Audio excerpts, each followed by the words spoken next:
Assalamualaikum warahmatullahi wabarakatuh. Selamat siang dan salam sejahtera bagi seluruh Dewan Juri, Panitia, dan peserta finalis Health Creation Universitas Palangkaraya 2021. Kami dari tim Tekins ITS akan mempresentasikan gagasan inovasi kami yang berjudul Sistem Monitoring dan Pengendalian Otomatis pada Temperatur dan Kualitas Air Kolam berbasis IoT sebagai upaya meningkatkan taraf hidup petani ikan nila. Sebelumnya, para hadirin sekalian, kita harus tahu bahwa produksi ikan nila selama 3 tahun terakhir mengalami ketidakstabilan. Bahkan, menurut website Kementerian Kelautan dan Perikanan, produksi ikan nila pada tahun 2020 mengalami penurunan dibanding dengan tahun-tahun sebelumnya. Memang, apabila ditinjau dari angka produksi budidaya, menunjukkan tingginya angka konsumsi ikan nila di masyarakat, sehingga para budidaya digalakkan dan menghasilkan angka yang cukup banyak, yaitu sebesar 30.087 ton ikan. Namun nyatanya, perkembangan budidaya ikan nila belum terlalu mengembirakan, dikarenakan beberapa permasalahan, di antaranya adalah masih rendahnya efisiensi produksi pada budidaya ikan nila, yang menyebabkan banyak ikan mati dan berkurangnya kualitas ikan nila. Contohnya seperti apa sih budidaya yang kurang baik? Yaitu adalah budidaya yang kurang baik akan menghasilkan ikan nila yang kurus dan memiliki daging sedikit. Hal ini berdampak pada rendahnya harga ikan nila di pasaran. Maka dari itu, saya, Nabila Chandra, dan rekan saya, Zulkif Prakosora Harja, juga Ruci Afusena, menggagas sebuah inovasi yang akan sangat membantu para petani ikan nila untuk meningkatkan taraf hidup mereka. Inovasi kami adalah sistem monitoring dan pengendalian otomatis pada temperatur dan kualitas air kolam berbasis IoT. Guna mencapai tujuan, penulis menghadirkan kerangka berpikir sebagai berikut. Yang pertama, kita menyadari bahwa kondisi awal yaitu para petani masih menggunakan sistem budidaya yang konvensional sehingga mengakibatkan panen yang tidak optimal. Indikasi hasil panen yang tidak optimal terletak pada kualitas ikan, seperti ikan yang banyak mati, ikan kecil, dan dagingnya sedikit, sehingga harganya murah apabila dijual di pasaran. Maka dari itu, kami menggagas sebuah tindakan, yaitu budidaya dengan sistem yang terotomatisasi, yang menggunakan dua sistem, yakni sistem kontrol otomatis dan juga sistem monitoring. Dan sistem yang berbasis IoT. Dengan demikian, diharapkan adanya suatu hasil akhir yang optimal. Kita harus mengetahui juga indikasi suatu hasil panen bisa disebut optimal adalah ikan yang sehat, besar, dan banyak dagingnya, sehingga akan berdampak pada harga ikan apabila dijual di pasaran, teman-teman. Berikut adalah desain prototipe dari inovasi kami. Komponen-komponen yang akan digunakan bisa dilihat pada gambar berikut. Terdapat pompa air untuk menyedot dan mengalirkan air kembali pada kolam. Band heater dengan tabung stainless untuk memanaskan air yang mengalir. Peltier sebagai pendingin temperatur air, dan pipa yang digunakan adalah pipa stainless. Selain itu, juga terdapat sensor temperatur dan level pH dalam kolam, serta panel sistem controlling yang dilengkapi dengan LCD. Hadirin sekalian, kenapa sih temperatur dan pH itu harus diperhatikan dalam proses budidaya?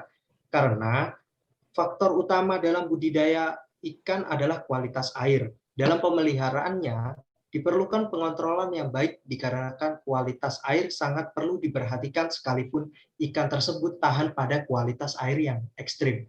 Faktor-faktor yang mempengaruhi kualitas air antara lain adalah temperatur, oksigen terlarut, dan derajat keasaman pH.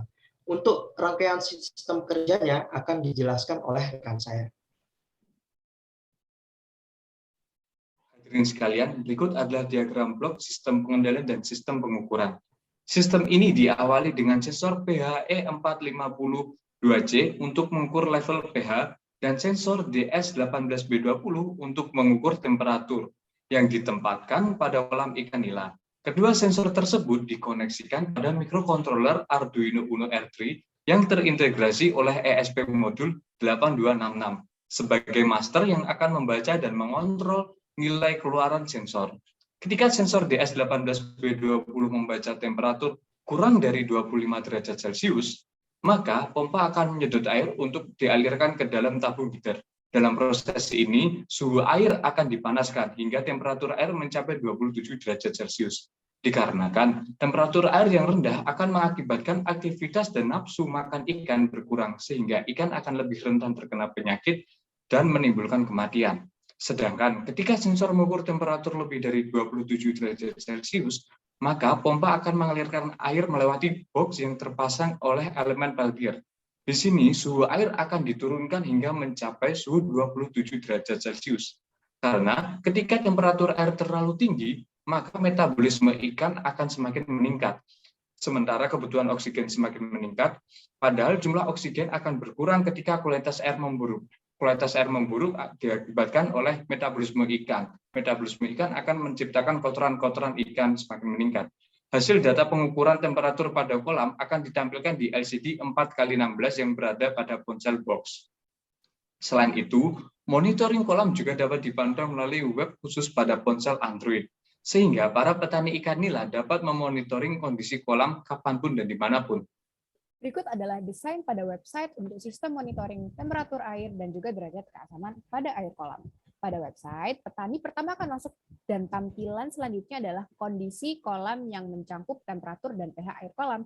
Apabila kolam terdeteksi normal, maka akan tertulis baik.